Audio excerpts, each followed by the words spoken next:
Hey, listeners, please support the Business of Pharmacy podcast by checking out our sponsors at bizofpharmpod.com. That link is in the description.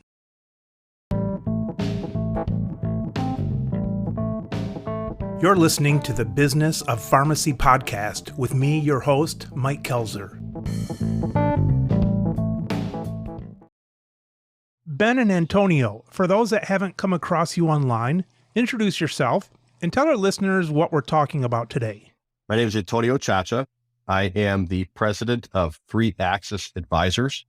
It is a data analytics and research company that does work for Medicaid fraud control units, state attorney generals, state auditors, provider organizations, research firms, and just in general, industry disruptors that are seeking to create clarity and efficiency in an otherwise not simple and inefficient marketplace.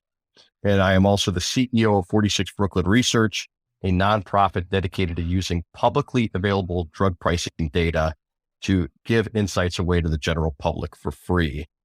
My name is Ben Link. I am a pharmacist at 3 Axis, the vice president of pharmacy. I do data work for all the clients that Antonio just listed off. And then I'm also president of 46brooklyn, which means that I do all of the data work and some of the report generation for what we're giving away there from a public information on drug pricing standpoint.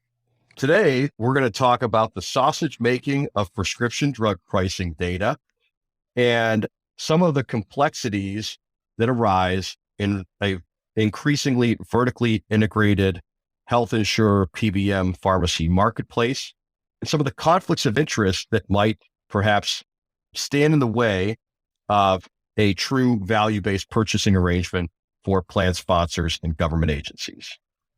The reason I kind of like talking about the vertical integration is because it's something that is not so nebulous. It's something that we can all see. We can purchase our eggs while we're at the grocery store and prepare them when we drive by these pharmacies that are part of the vertical integration to hit their windows and all that kind of stuff with Halloween coming up. I like that tangibleness of that. I'd like to play off the Halloween stuff here. My favorite Halloween candy, and actually I should preface this is not a candy. This is a dessert, the Take 5 bar. All right. There's candy and then there's the dessert. And that is the Take 5 bar. What is the Take 5 bar? It's got the caramel, it's got the pretzel, it's got the chocolate, it's got all the goodness, all wrapped in one. That is a perfect example of how vertical integration can be just so amazing, all made by the same company, pushed together to give us a wonderful, wonderful, tasty treat.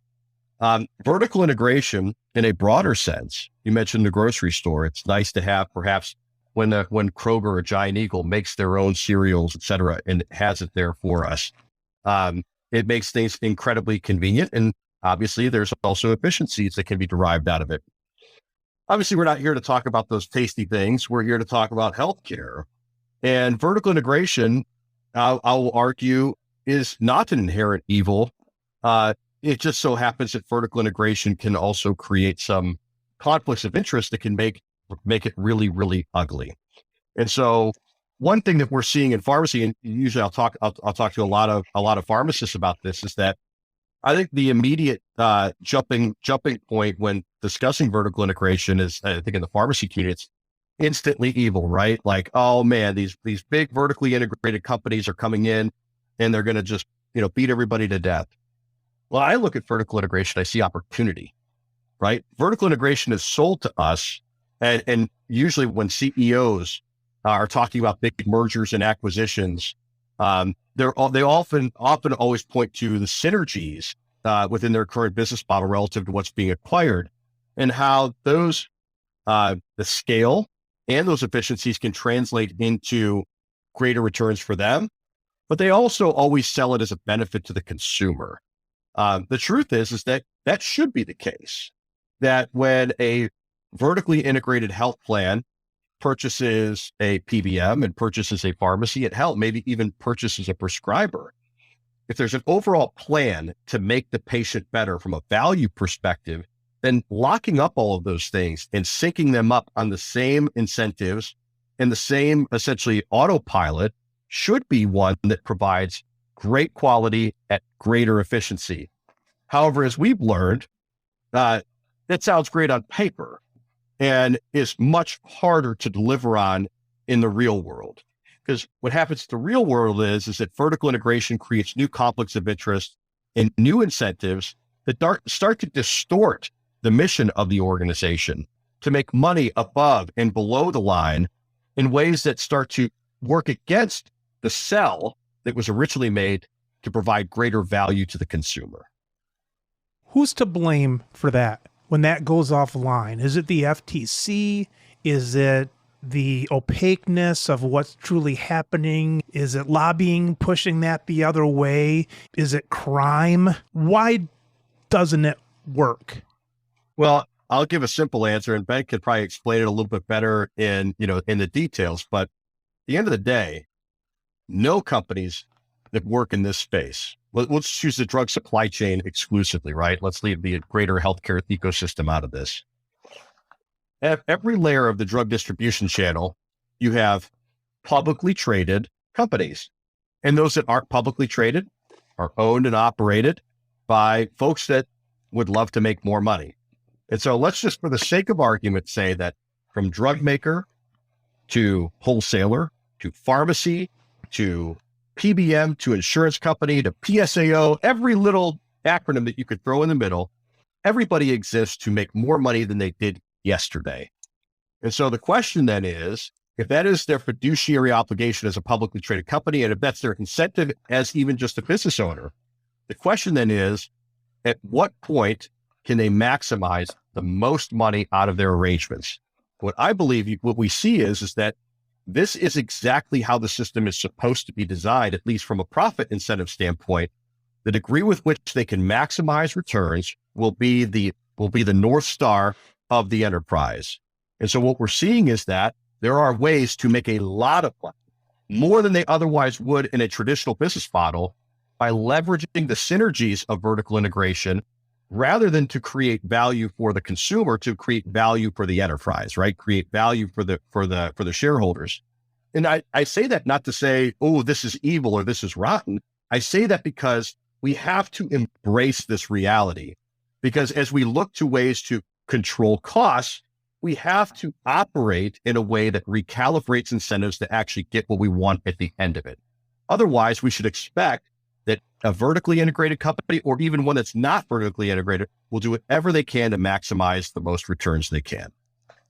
The things that I would add there, right, is first it comes down to, what and how are we measuring, right? The FTC in your question as an example, right? The way that they measure whether this merger is good or bad for the market has changed over time, right? And our focus on what truly benefits the quote unquote consumer, and how we quantify that math is different today than it was, 40, 50 years ago. And that becomes challenging in a space like we find ourselves with a healthcare industry that is a key driver of economic growth. Something like 20% of our gross domestic product is tied in some way, shape, or form to healthcare, when the inputs towards that healthcare growth are largely the consumer and the payer, right? At the end of the day, the way that the money flows is whatever money we put in at the top of the supply chain or at the end of the supply chain, right? That's going to pay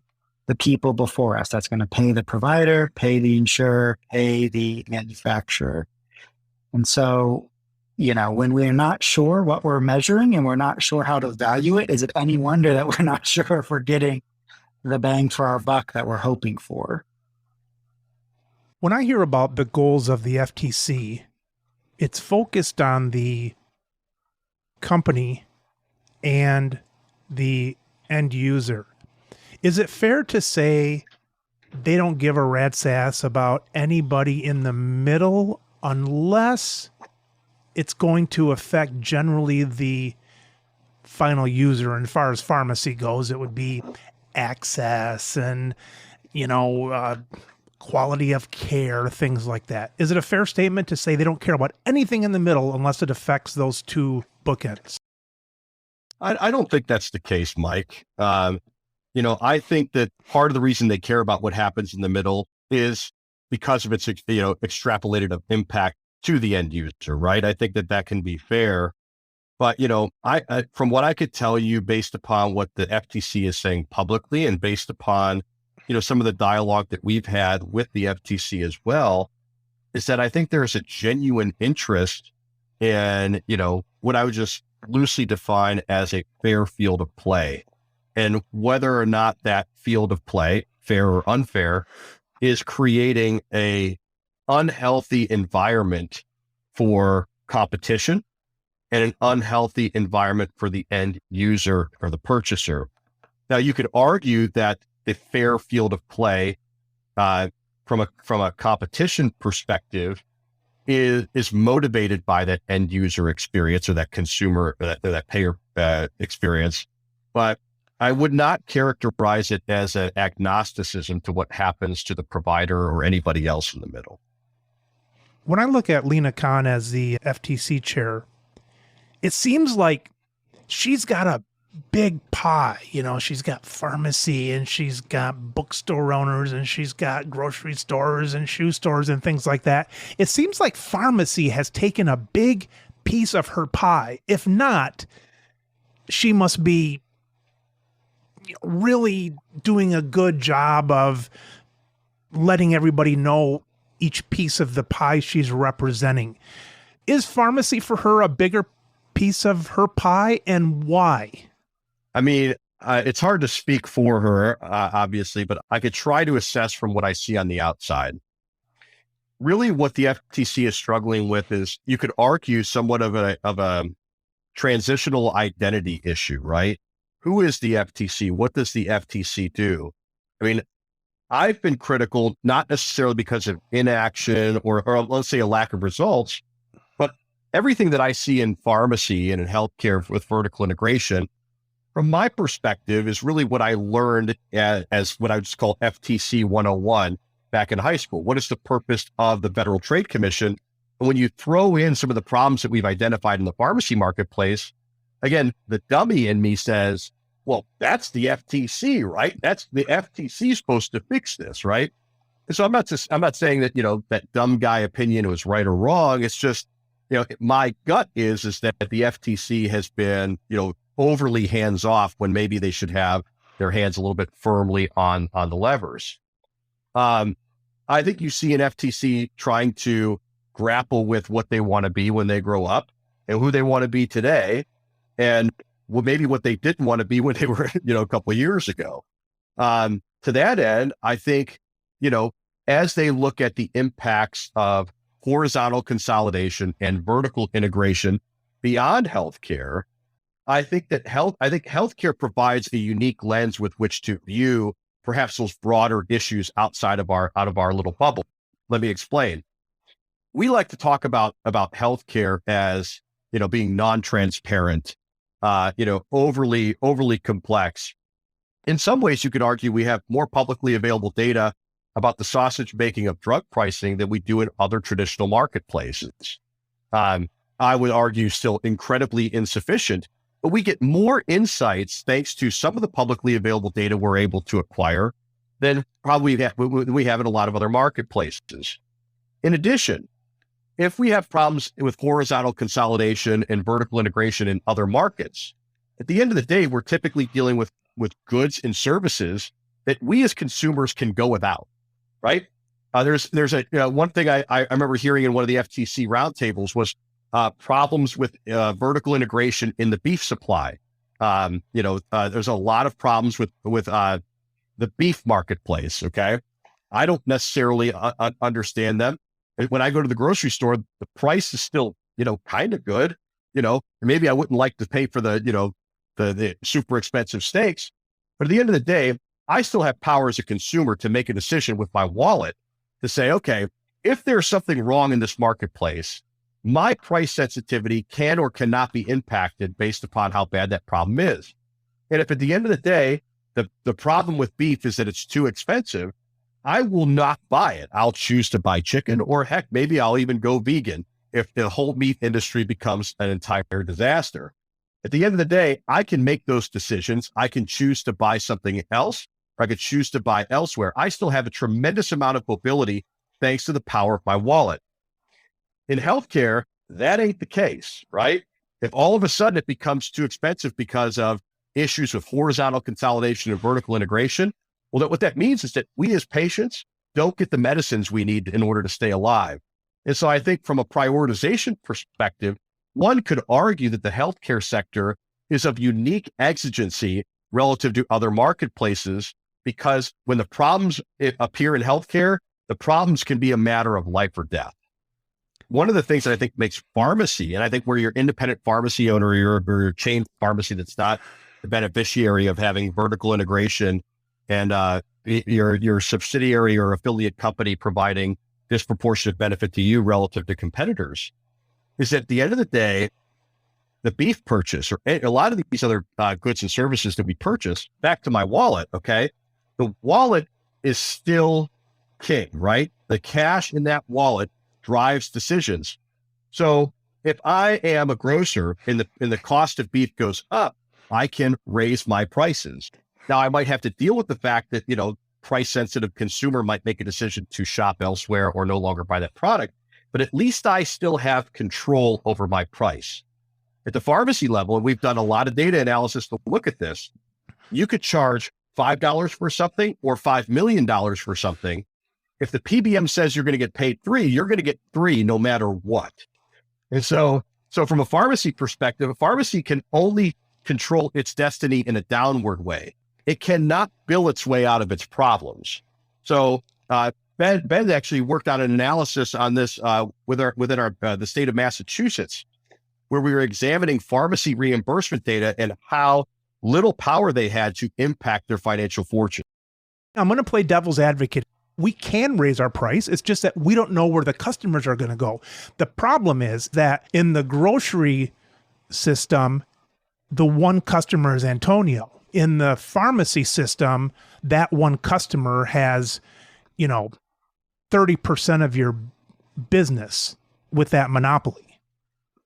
Yeah, I think all analogies are going to fall a little bit short, right? Because healthcare is unique. And I think the point that you're making, Mike, is that when it comes to the wallet access in Antonio's analogy, right, is the wallet is actually shared. There is another payer, right? Very few consumer goods do you involve a secondary source of that wallet, right? Like most people nowadays, after the Affordable Care Act, have prescription drug insurance. So when they shop at the pharmacy, they're not shopping independently themselves like they can at a grocery store where I physically show up, I'm buying the stuff with my own money, right? When I show up at a pharmacy, I'm showing up there with a card in my pocket. And that card in my pocket is going to pay a portion of the bill as well. That is sometimes a lot and sometimes a little. Sometimes there's actually, no value in that card there, right? Where it would be cheaper for me to just find a cash only pharmacy to buy the product at and just forego the premium that I'm paying and the value of insurance that I've supposedly secured. Whereas in other instances, the drug is $2 million and I don't care who you are, you're not going to pay $2 million by yourself. You're going to rely upon your insurance to help cover the bill.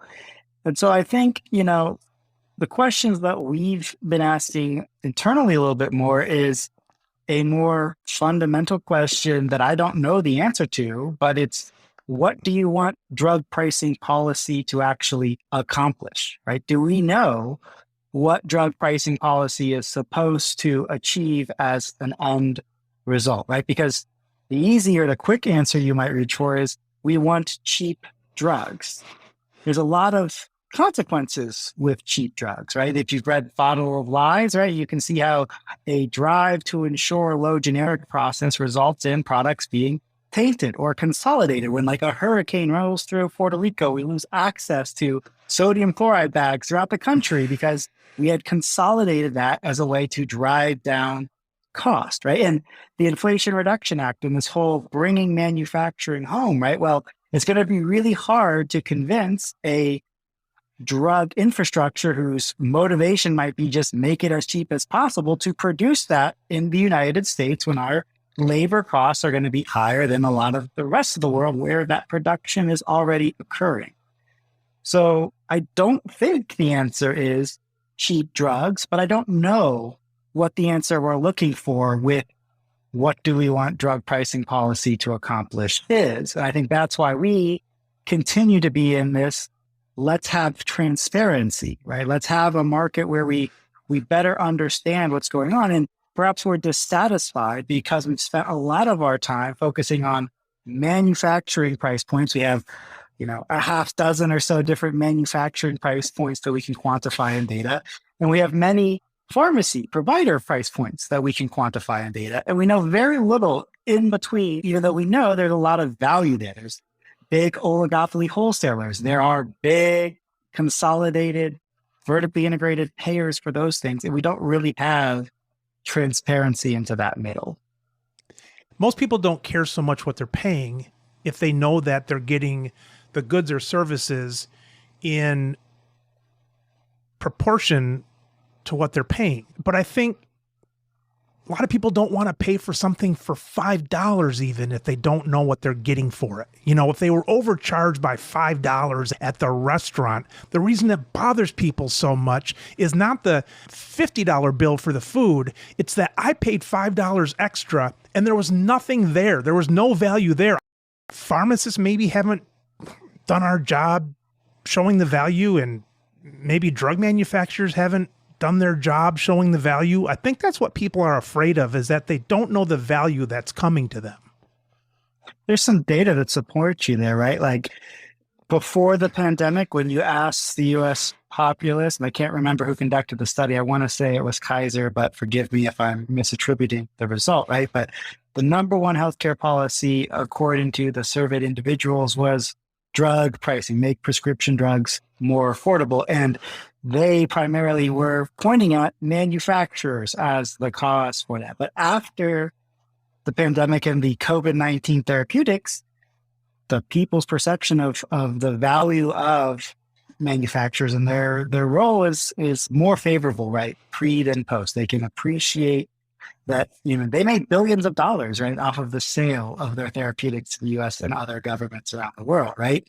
I don't think there are many that argue that that wasn't money well spent. And we can appreciate, to your point, what that value was, but that is a one of one, perhaps niche example compared to the broader issue, right, of where is the value generated along the supply chain. And I fully agree with you that as a profession, speaking as a fellow pharmacist, right, the profession of pharmacy has struggled to identify what it wants to quantify as its value. We have plenty of studies that say this is what the operational labor costs are to give you a prescription, right? But do you understand what those labor costs are in relation to, or outcomes are if we weren't involved, right?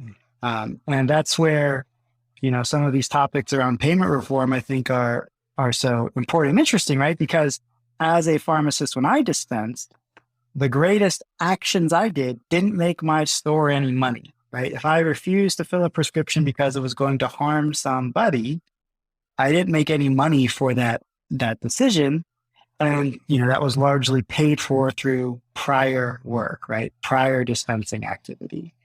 And so that is a value disconnect, right? The most valuable action I'm taking is not recognized or associated with any sort of payment.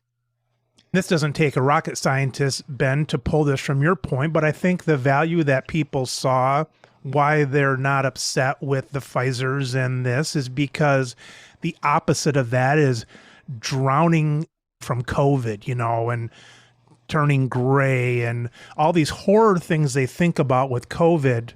The opposite of that is, letting these guys, make their money. I don't think you ever want to maybe approach something always on the negative, but it's a hard value sometimes, showing the pharmacy value. And I guess you have to say, what if the pharmacists weren't there? What does that look like? As bad as someone dying from COVID, can you paint that picture of the pharmacist not being there?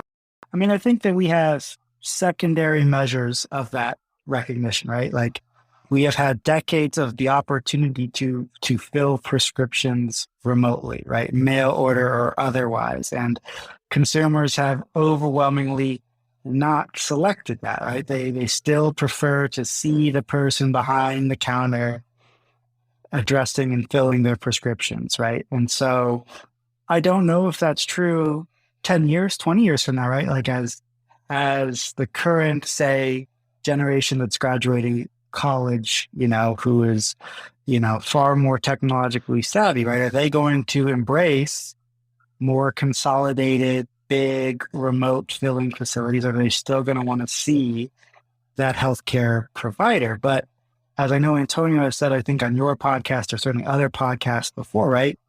The opportunity that a pharmacist represents right now is a very captured healthcare experience, right? I'm going to use my own past experience in Medicaid. A psych patient that is difficult to manage, right? Well, they might not show up for their routine doc appointment, their routine appointment to go to clinic, but they'll show up every month or every 3 months or whatever it is to get their prescription filled. You have them. And that's what people talk about it all the time was like, birth control, right? If birth control was over the counter, right? Would you still see as many OBGYN visits, right, as you do today? And the thinking is that you would not, right, if they had direct access to those therapies. So clearly there's recognized value from access to the therapeutics. The question is are you extracting the value that already exists, right? You have an individual who is there at a healthcare professional, very well trained. What do you want to do with them being there? Yeah, you see a lot of that with like the producer of the goods or services sometimes forgets their value, and you get these weird conglomerates like Bob's Hardware and Tanning, or something like that. You just get these weird things because Bob has kind of lost sight of his value. And pharmacists, of course, we've seen that for various reasons through the years of all the Hallmark cards and post offices and all those kinds of stuff. I don't know if that would have gone down the same route as it did if things were different, but people sometimes are not seeing their own value. It certainly is a challenging situation for the profession at the moment because the profession is a little bit, unclear of what it wants to be when it grows up, right? Like when I was, going through school, there was pharmacists that were very much opposed to giving vaccinations, right? I didn't go to school to give vaccinations. Can you imagine if the profession of pharmacy wasn't positioned to give vaccinations at the start of this pandemic, right? We would certainly be in a worse spot with less vaccination rates than we got, but for pharmacy and that. If I give you a choice to have one leader that unites that, is that a question that can't be answered? Is it government that sets that up? Is it grassroots from who has the most popular information channels? Is it organizations in pharmacy? I'm guessing that we don't know who answers that. We don't know who points things in a certain direction. It's probably a little bit of everybody, and the cream rises to the top. Yeah, I definitely am not going to be able to answer your question, but I will. And I can't answer it either, of course. Yeah, I'll at least attempt to better contextualize it. I think, at least as it relates to how I heard it, is in the U.S., the comparison that's always made is, your questions effectively boils down to what would be better? What's the alternative, right? And one of the places we commonly go is to how other countries pay for these things because they're using the same drugs we are, right? There's really no difference, and they're, relatively speaking, getting the same training as the dispenser of the medication as we are, right? And so when it comes to the difference, right, is we have the premise that the market knows best. We have the premise that we will let a competitive market determine the prices for things, and that will be better than interfering, right? We had the non-interference clause in Medicare for many years since its inception in Part D that we've only just now decided to change up, right? And so the question becomes, if we think that the U.S. is the best world economy or with not the best, one of the best, right? And we think that our advantage is the competitive market forces, right? That kind of brings us back around to the question about what is the value of vertical consolidation, right? Because what we've seen is we've seen the powers of competitive market forces be consolidated over time. And so the question becomes, is that for our benefit in the aggregate or for our detriment in the aggregate, right? And the challenge is, back to Antonio's earlier statements around publicly traded company, right? You don't make a multi-billion-dollar acquisitions to hurt the underlying profitability of the thing you bought, right? If you're an insurer and you bought a PBM, or you're a PBM and you bought the insurer, that marriage wasn't to make either of your product lines less profitable. Yeah. Right. It was to, like you said, generate synergies, right? Which normally means like reduced headcount, right? Across the organization. And the key there, right, is if the goal is to increase returns, right? We are the source of those returns by and large, right? That's not a situation where if we think the market in the middle, we can measure what spread pricing effects or otherwise, right? If we think those things were problematic due to a lack of transparency, a lack of accountability around drug prices, then of course there's going to be added concerns and added opportunities for a decrease in competitive market forces to extract value from the rest of us. It's an upsetting question as I think back to the question of who has that vision for pharmacy, because you had to kind of like knock me upside the head and say market forces, but we know it's not true market forces. That's the problem. Because, pizza shops don't stand around and say, what's the future of the pizza and what do we want our vision to be and this and that. It's market forces. Someone decides to come out with cheesy crust and someone decides to come out with 3 meat layers and all that kind of stuff. You just see where it goes. Nobody makes that decision. The people I mentioned, the politicians and different pizza associations, and nobody makes that choice. It's just market choices. That's the frustrating thing about it. Well, look, Mike, I'm going to rewind the tape back when I worked at the Ohio Pharmacists Association years ago. I sat in a lot of long-range planning and strategic planning meetings, and I sat in a lot of board meetings, and I've sat in a lot of meetings with APAJ, and I've sat in a lot of meetings with, other pharmacy groups as well. And one thing, there's an echo in a lot of those meetings. Usually when they end their strategic planning, they get done setting all the, priorities, everything that needs to get done to fix their state of affairs. And one of the things that always gets brought up is somehow developing an attribution model in pharmacy. Okay. So what is meant by that? It's that we all know that pharmacists can provide significant value within the healthcare distribution system. We also know that not all practice settings are as conducive to value as others, right? And so one of the things that Ben just brought up, a little bit ago, back when he was working at a pharmacy, is that sometimes the best things that he ever did for the system and for the patient were things that were never quantified. Things that were it's not just about compensating for it. It's about identifying it, delineating what happened, and assigning a value to it. Now, ideally, once you assign a value to something, you pay in relation to that value. But in the pharmacy world, we have not done that. And that's because historically, the pharmacy payment model has been healthy enough that all those things are cooked into the sauce, right? Most of the prescriptions don't require intervention. Most of the prescriptions can be done rather simply. And I say simply, and that's somehow, I think, devaluing what's actually being done, but I say it relative to those interventions, right? And so historically, if you got paid $8, $9, $10, $15 a prescription in margin, well, when you hit the brakes and you make an intervention or you talk to a doctor, it all worked out. And then as pharmacy has gotten more and more squeezed, as the reimbursements and the margins have gone down, the altruism that used to live in the model to provide for that time and those services is now gone. And so the big push in pharmacy has been, all right, how do we create new billing codes and new services that we could offer that we could quantify those value propositions? Well, regardless of how you construct it, the same issue remains, is that pharmacy interventions are so hard to quantify the value proposition for, because the business model of pharmacy has always been pay the bill, pharmacists figure it out. And if they kill somebody because they gave them the wrong drugs, that's when we'll get them. But we've never really gone beyond judging the pharmacy beyond errors. Now, DIR was supposed to do that, right? DIR was supposed to, it was sold to us as, well, this is how we'll get to a quality-based model in pharmacy. And obviously those rules got compromised by conflicted actors, right?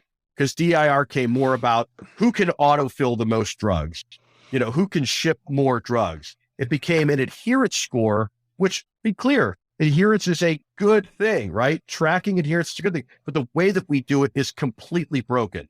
We don't evaluate whether or not the patient took the meds. We don't evaluate whether or not the patient got better. We evaluate whether or not we shipped them the drugs or we gave them the drugs. And that's not quantifying value. That's quantifying volume. What's our next step? Well, let's go back to your pizza shop, right? All right. So when I was in college, all right, a $8 pizza would have done the trick, right? As cheap, the cheaper, the better, right? Because the worst pizza I ever had was just good enough. And maybe that's because I'm Italian. But look, now, how has the pizza industry evolved, right? Maybe extra cheese. They stuff garbage in the crust now. There's a shop over here in Columbus that, throws vodka sauce on the pizzas, whatever it is, right? At the end of the day, we as consumers are willing to pay more for something that we perceive of superior quality, in this case, superior taste, right? And so the question is, what opportunity does pharmacy have to sell itself, right? In an insurance model, all that value, all the extra stuff that pharmacy can do has not been quantified. So as a result, there is largely a disincentive for pharmacies to do more, go above and beyond, because the payer of these prescriptions, for the pharmacy services, is no longer the patient. The patient can still pay for services, but they've been so predisposed in healthcare to not have to pay for those things that they've essentially said, look, I don't want to pay for anything that isn't covered by my insurance. And so it's part of that, I could argue, is programming. But I also think, back to what you're saying, I do think this is where the onus of professional organizations is. I think this is a challenge for professional organizations, whether that be APHA, NCPA, ASHP, all the statewide organizations, right? I do believe that there is a challenge for them to first deliver the message of what the value proposition of high quality pharmacist services is.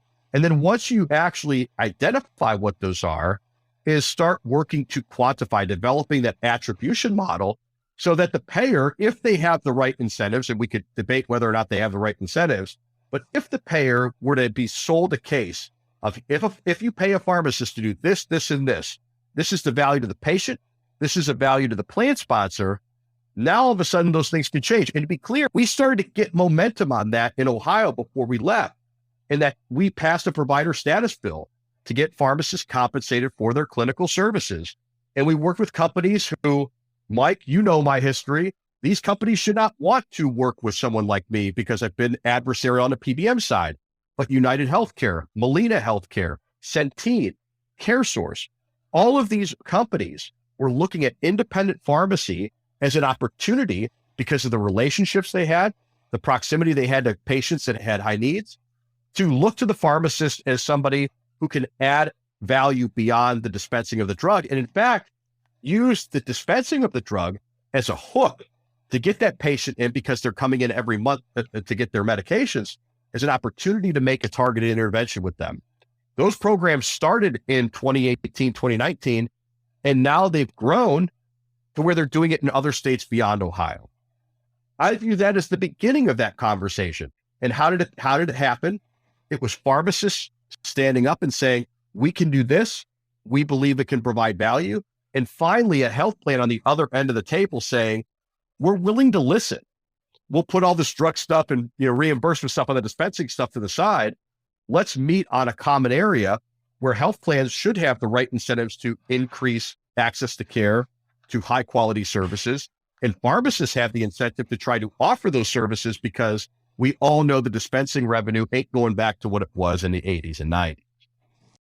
This isn't necessarily my thoughts. I've heard it from others that have maybe complained about this, but we're not primary care providers. We're not necessarily blood pressure people or injection people or, blood testing and this and that. We're drug experts. And I sometimes am a little too close. I'm like the hardware guy that maybe wants to sell. What did he do? Haircuts or Tanning. Oh, tanning. That's right. I'm the hardware guy that might think I want to do tanning because I'm too close to the pharmacy. Pharmacists are unique, but we don't necessarily just want to be the frontline nurses, basically. Yeah, I mean, there's an immense opportunity for somebody to be that person, right? So I guess you're right. On the flip side, right, is it's been well documented for years that there is a access to primary care issue in the U.S. healthcare system, and that if that could be solved, theoretically there's immense value there, and hopefully someone wants to pay for value extraction. The problem is we don't know what that's going to look like, right? But consider this, right? Let's stick with diabetes. Diabetes are a drug that gets picked on all the time because costs aren't affordable, right? You talked about earlier, paying for things of value. People will do that. They don't want to get gripped though if they got the $55 charge versus the $50 charge, right? Well, certainly to a diabetic, an insulin-dependent diabetic, there's nothing more of value in the healthcare system than diabetes, than access to insulin, right? And so what does our current healthcare system do? Our healthcare system, by and large, absent a few players, extract value from them, right? We generate rebates. We ask them to pay, full price during their deductible pays for something that we know we're going to get a 90% discount on the back end, according to the Grassley-Wyden investigation into the rebates being offered by them, right, to those health plans. That's not the $5 missing. That's the $45 missing of that $50 bill. And so that's not associated with good outcomes, right? The people who can't afford their insulin or have to ration their insulin, get substandard care, are more likely to develop long-term complications, right? The diabetic ketoacidosis or retinopathy or any sort of number of problems, right? So our healthcare system isn't well situated right now to assess that, right? Because that's next quarter's problem or that's next year's problem. That member might not even be with us anymore. They might change job, get a new insurer, or they might, have any other number of reasons. Their employer might choose to not renew with us and buy somebody else's policy. So it is immensely challenging in this space to assign value. But I'll give you a good example of what innovative might look like here, right? Is take expensive products that are more or less competitive, like insulin, right? If you're a pharmacist that's the drug pricing expert and you had a new start, somebody get Lantus, right? Long-acting insulin, but the plan wanted them to use Basaglar, right? Could you not work that out theoretically independently of the doctor, right? That's your value. The patient gets the lower cost drug because they get the preferred option with low copay. The doctor doesn't have to do the prior authorization because you shifted it. And the health plan should theoretically want to pay you for that, because paying you for that once means that they generate all those rebates or whatever else they're interested in over the next 12 months of that product getting filled, right? So a win-win-win, very rare win-win-win. It sounds like someone's missing out on money when you sell a less expensive drug, if the rebates and things are not there. Is there someone not happy in this? Is it the PBM because they didn't get the rebates? Not everybody can be happy. Not everyone's happy. The person unhappy with my example is the manufacturer who positioned themselves, who wanted that sale because they're interested in market share. But again, if we're talking about a patient with insurance, right, and you as the pharmacy provider are in some sort of collaborative care or other sort of position where you have the ability to substitute what I would consider equally interchangeable products, right? So there was really no difference from Lantus or Basaglar or Levemir even, right? Especially for a new start. Any one of those initial long-acting insulin, I think a pharmacist is well equipped to work somebody through starting that drug, right? So if it so happens that the patient comes to you and their insurer doesn't want Lantus, but wants the competitor product, right? The patient stands to benefit by you giving them the competitive product because they'll get the lower copay, right? The preferred product will be used as opposed to the non-preferred product. The health plan stands to benefit because there's a reason why they made that product preferred, right? That's the one that they get the most value from. And you stand to benefit because you would get the action of filling, right? You get to fill something versus wait. You don't have to worry. I mean, we incur a lot of costs as pharmacy providers running down prior authorizations that we don't ever get, right? And so theoretically, this is the area where we have the drug pricing expertise. You have the market that everyone theoretically wins, but the manufacturer doesn't get their market share, right?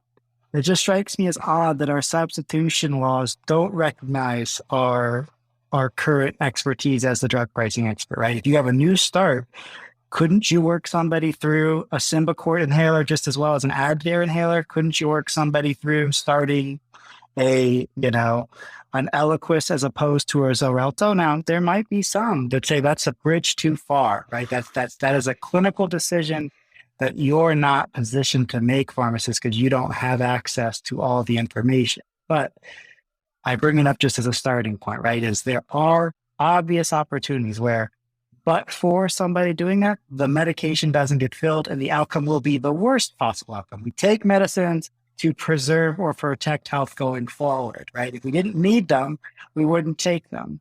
So somebody who doesn't take their Eliquis or their Xarelto because they can't afford it, because it's not the preferred product, what have you, that means that the healthcare system will incur a higher cost down the road than what it's given the opportunity to right now.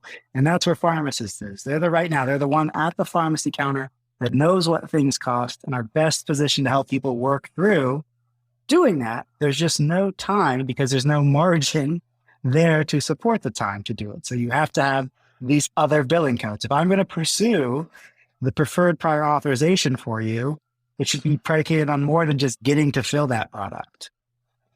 That's a great example, Ben, right there. With the knowledge a pharmacist has in that area, no one's even close to pharmacists in that area.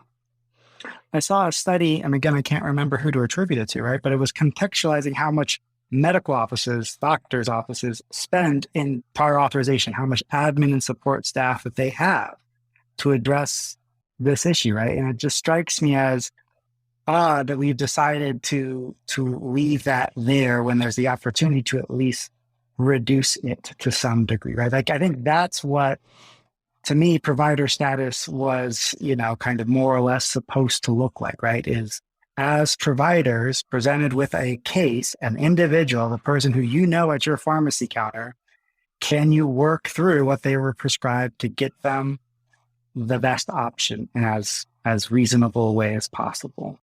I'm thinking of the, 70-year-old pharmacy owner who's listening to this and, has been sold provider status for the last, 10, 15, 20 years. And them still saying, why can't I just go back to what it was? Right. And, and maybe they feel like they're not in a position to evolve the way that they, A, run their business and B, provide care, to kind of keep up with that. Right. And I'm extremely sympathetic to that. I'll say two things on this. One is one of the first pharmacies that got off the ground on provider status in Ohio was Franklin Pharmacy in Warren, Ohio. The owner, Frank Manios, I don't want to age him the wrong way, but I'm just going to say, let's say he's not that fresh out of school. And my good friend, you walk in, it is a traditional, independent pharmacy, wood paneling on the wall. You're at the Steelers country banners all over the place. And Frank is just a man of the community, right? Like, and everything that community needs, him and his team are providing. This pharmacy was not even offering immunizations a couple of years ago. And it was very much, the pharmacy of maybe 10, 15, 20 years ago from an independent perspective.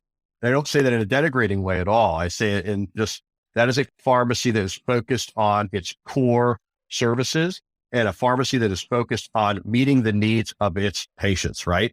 And so when we brought this to them, it was United Healthcare that was the first insurance company that started paying pharmacists for clinical services.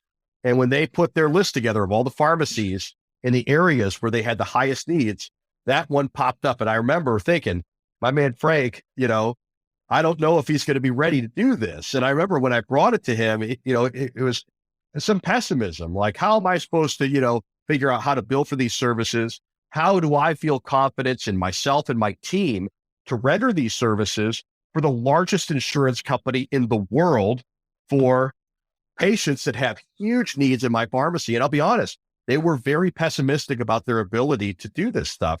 We're not dealing with PGY20 residents that are living, at Franklin Pharmacy.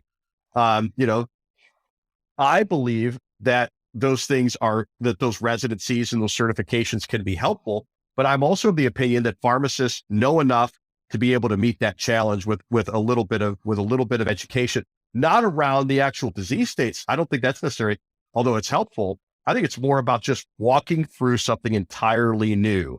And what they did is they killed it. And I'll never forget, all these fancy executives from United Healthcare flew out, from San Francisco and all other parts of the world in their fancy clothes and fancy shoes, walking into this wood paneling pharmacy. And I will never forget this. This was 100% organic. This was kind of a new thing for them. At the time, all the spread pricing stuff was bopping around in Ohio. They were, very much, they didn't feel comfortable, being around independent pharmacy at the time. And I'll never forget, we were standing around talking about some of the things that they had envisioned for this program, getting to know the pharmacy staff. And one of the guys who came in from United, at one point, he stopped because he was listening to what was happening on the other side with the counter. And he went up to the pharmacist and said, excuse me, how did you know that person? Because what he heard was somebody at the pharmacy say, hi, you must be, so-and-so.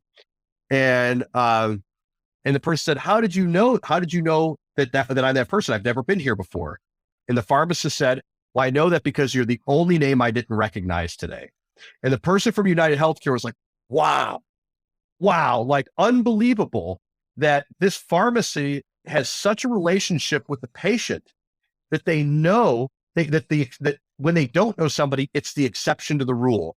Think of how valuable that can be to an insurance plan who's trying to motivate patients to engage in behaviors that might be better for their health and lower their hospitalizations, which is a huge priority for insurance plans.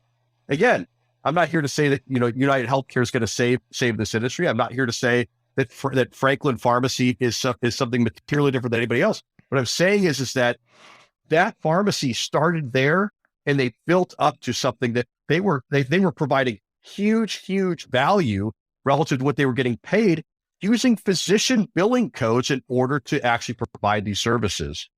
Now the other part of this is that if you're a pharmacist who's sitting there still saying, that, hey, I don't know if this is for me. I don't know if this is a good trajectory for the profession, or I don't know if I want to do this.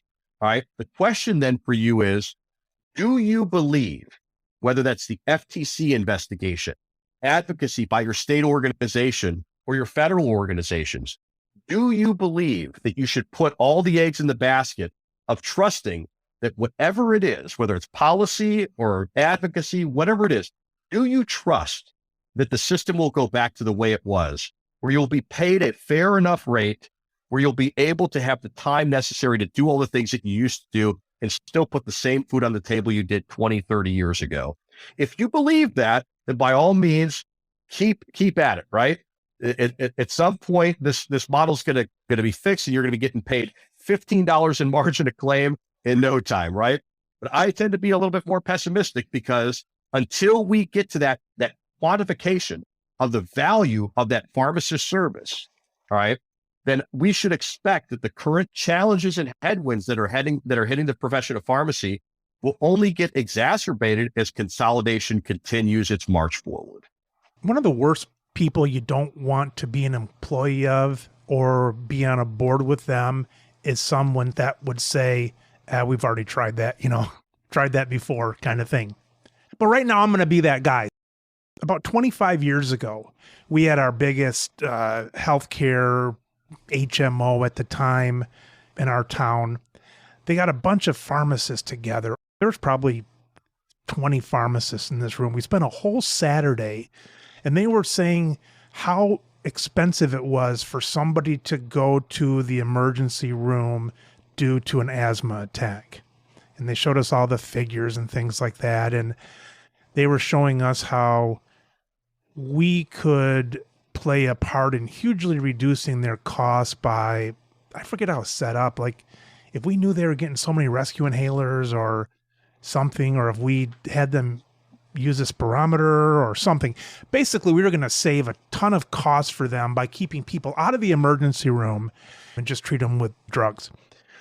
We spent a whole damn Saturday there, and then we waited for this thing to come, and it was like, not doing it. And it was just so frustrating because we were so close, and we knew it's obvious that a $10 inhaler is going to be better than sending someone to the emergency room. It was also obvious there was no way around it unless you brought mirrors and smoke into the room, which apparently happened in the time between our meeting and them saying the program was going to happen. But now, with that said, I can't be looking 25 years ago and say we tried it once and so that's not going to work. That is not the answer, period. You can't do that. So I just get to bitch about a little bit here, but that obviously is not the answer. It's not going to stay. So either get out or get moving or do something. But that was just an old gripe. Like it or not, the federal and state governments are more involved in paying for medication today than they were 25 years ago. After you had the passage of a drug benefit in Medicare in 2003, enacted in July of 2006, right? You had all these seniors who take a lot of drugs now getting their drugs paid for, not just by their wallet, but by their wallet and Uncle Sam's wallet, right? And so today, the dynamics of the financials of a pharmacy are more dependent upon what the insurer is paying than they were perhaps theoretically back then. And a good example, we talked briefly about, like, Antonio saying, do you want to place your bet on that you'll ever get back to the 80s and 90s worth of reimbursement, right? The truth is we know what that reimbursement was, right? And there's an OIG report that tells us that you were paid 100% of AWP back in the late 80s, right? And so that's never going to happen. No one's ever going to pay you 100% of AWP because we all know that that's not the price anymore.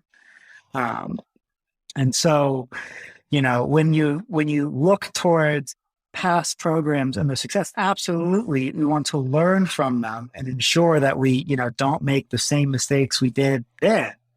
But it is not the same market that it was then either. When you talk about mistakes, that's the frustrating part about it. Knowing how expensive an emergency room visit is versus the $10. And you know that because of all the underhand, gobbledygook happening, someone wanted that money in the system still. Inhalers are just as messed up in their pricing structure as insulin is, right? So, it is crazy to think that one of the solutions to the problem, or perhaps, dare I say, the most obvious solution to that problem, is just to make controller inhalers more affordable, right? If somebody can get their Symbicort, their Advair, whatever, for $10 through their insurance, then they're not relying as much on the rescue inhalers, but the rescue inhalers are cheaper. And so, of course, they're going to rely upon that more because that's the incentive financially you gave them. Antonio, you got to have something that's up your craw. Mike, I've listened to your show and I've been on your show before. I know that this is taking the place of actual therapy sessions for you. But, where I get bent out of shape as we talk about the push towards value-based care, quantifying the value of the pharmacist, coming up with ways to compensate for that value. I'd be remiss if I didn't point out how messed up our current quantification of value is today. Is that today, the entire drug distribution channel and primarily how pharmacists are compensated today is through the practice of arbitrage, which is essentially taking advantage of an asymmetry of information and essentially making what we just very sloppily typically call spread. Buy it at one price, flip it for another. Don't necessarily disclose what you bought it for and what type of margin you're getting in between. That's not a pharmacy problem. That is the entire drug distribution system's problem. And so the problem for pharmacy is that their means of compensation have been largely predicated upon the arbitraging of the product. You dispense the product, the PBM pays you whatever, they then flip it, they throw on their own markup. And then, we've identified all those problems with spread pricing, obviously already in the past and are continuing to do it today. Well, as we look to actually quantify value, let's say, for the sake of discussion, that the cost for a pharmacist to provide their service is $10. And let's say, for the sake of argument, that the value that they're creating with the dispensing service is actually more like 15. Okay. The problem is that nobody is actually paying 15. Nobody's actually paying 10. Nobody's actually paying one actual defined price, except for maybe your state Medicaid programs where they're mandating it. The truth is that let's just say the pharmacy ends up netting out 15. The truth is that the pharmacy is getting paid 3 by somebody, 5 by somebody, 20 by somebody, 30 by somebody else, negative 15 by somebody else. So the truth is that we have a system that's predicated on price discrimination. So when you ask, why are sometimes people upset with the bill they get at the end of the transaction? We could point fingers all across the drug distribution channel. We could point it at the drug maker. We could point it at the pharmacy. We could point it at the wholesaler. We could point it at the insurance company, the PBM, you name it on down the line. But the truth is that everybody is getting exposed to a different price on every single transaction. And so how difficult it must be to quantify value when we don't actually ever pay one uniform price for the same service across the continuum. And so as we have a system that's built on price discrimination, part of what we try to do in our work is to simplify that transaction so that people have a better understanding of what lives underneath that last bill that they get at the end. Because until we have an understanding of what goes into the pot, what is in that transaction, what we bought, how much we paid for it, and essentially try to assign a value to it, we'll never be able to assign value to something that we haven't actually figured out what the components are in the first place. And furthermore, we'll never be able to incent the behavior we want to buy if at the end of the day, somebody's making $4,000 on one transaction, negative $500 on another. That's the bone I have to pick with the way PBMs work in this marketplace today, is that we routinely see instances where essentially the same service that's being rendered from one provider to another, one drug to another, is undervalued so significantly and overvalued so significantly on the opposite end. My favorite news source is Mail Online. It's from England. It's not stuffy England. It's just a good source of American news. But the problem is they have these damn pop-ups on there. I would actually pay to get the pop-ups off, but they're like 30 seconds long or something like that. If each of you had like 30 seconds to come up on a pop-up ad, and you had a group that was going to see this, whether it was all politicians or all pharmacists or all drug manufacturers or all the PBM leaders, you get 30 seconds with one group. Who are you picking and what are you saying? I'll start, and you could argue this is biased since we do some work for them, but I would actually look to Mark Cuban, and I'll tell you why. Nobody pays attention to drug pricing. Everybody complains about drug prices, okay? But nobody is actually interested in the details of drug pricing. We love to complain and moan about the rising cost of pharmaceuticals, but when it comes to the rebates and all the things that drives prices up, everybody falls asleep as soon as you say the letters AWP, right? Or PBM. And so what has Mark Cuban done? And people could take shots at how they're running things or whether mail order is good or not. One of the things I love about Mark Cuban is that he has cut through all this fog and made drug pricing interesting. Hell, Mark Cuban is on TikTok, from what I'm told. I'm not actually on TikTok myself, but people are TikToking about the prices of drugs at Mark Cuban's Cost Plus Pharmacy. And Mike, this is no secret. You've had him on a show. Blueberry Pharmacy, all right? We other cash pharmacies like Freedom Pharmacy here in Ohio. GoodRx has kind of shown us, I'm not pitching GoodRx here, but GoodRx has shown us how insane some of the discounting is off of these artificially inflated prices at the pharmacy counter, right? They see a $2,000 drug, it's X'd out, it's $30 at your pharmacy. We all know that the system is predicated off of artificially inflated prices, but nobody's really done anything to fix that, right?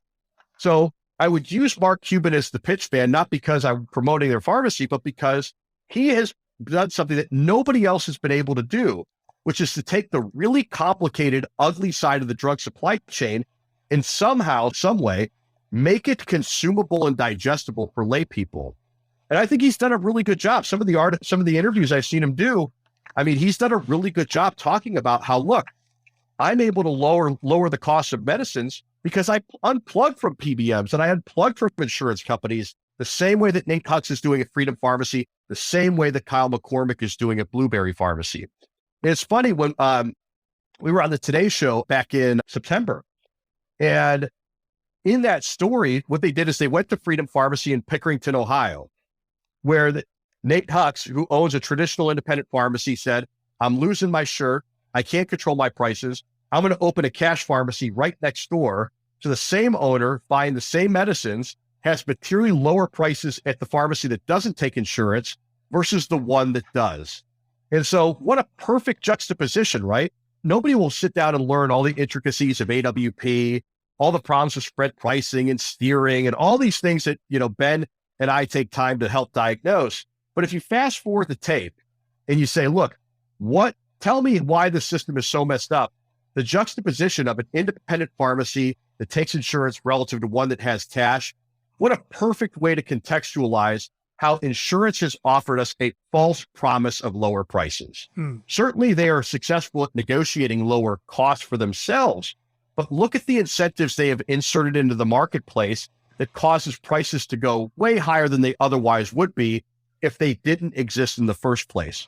Mark Cuban's been so good at preaching that message and doing it in such a way that people respond to it, but it's no different. The message is no different than what small independent pharmacy owners who have adopted cash models have been doing all along. So Antonio, with this 30 seconds, would you be on there thanking Mark? Would you have Mark in your place? What message do you want to get across in those 30 seconds on your blip? I would completely forfeit my time because nobody's interested, or most people won't be interested in the bald guy with the last name you can't really spell or pronounce. I would forfeit it to Mr. Cuban, not because he knows it better than me, but because more people will listen to Mark Cuban than they will to me. All right. And it's less about who's doing it. Well, maybe it is about who's doing it, but it's more about the ability to connect with people. How about you, Ben?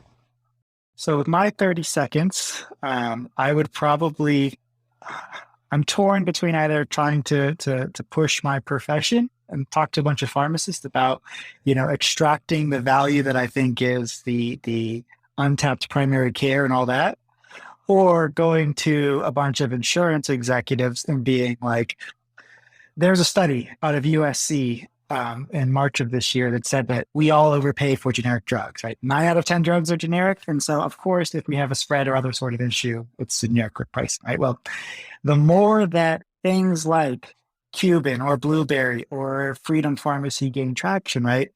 The more that people begin to question the value produced towards, what their insurance is actually buying, right? And if you're the person who is doing the long-term strategic planning, right? You're the guy who's inventing the stuffed crust pizza, right? For your organization. At some point, there is going to become a breaking point, right? Kroger left GoodRx's network because there was a breaking point over, generic drug pricing. Effectively, that's what GoodRx largely is, right?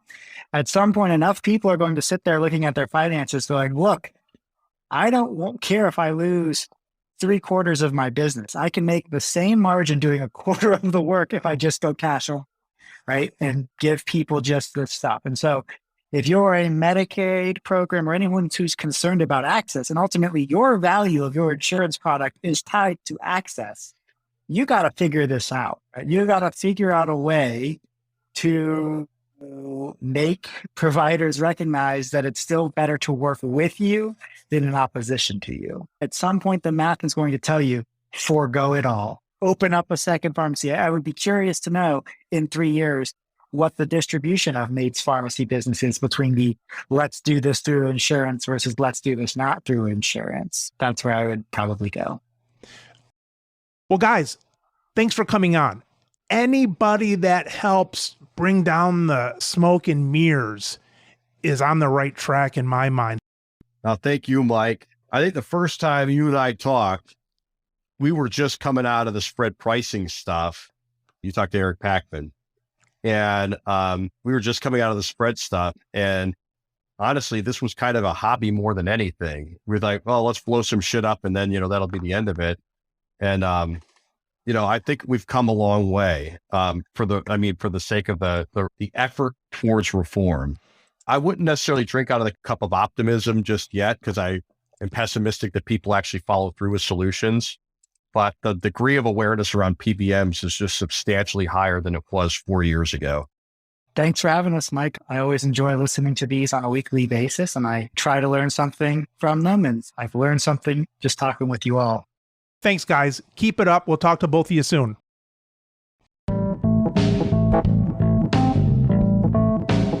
You've been listening to the Business of Pharmacy podcast with me, your host, Mike Kelzer. Please subscribe for all future episodes.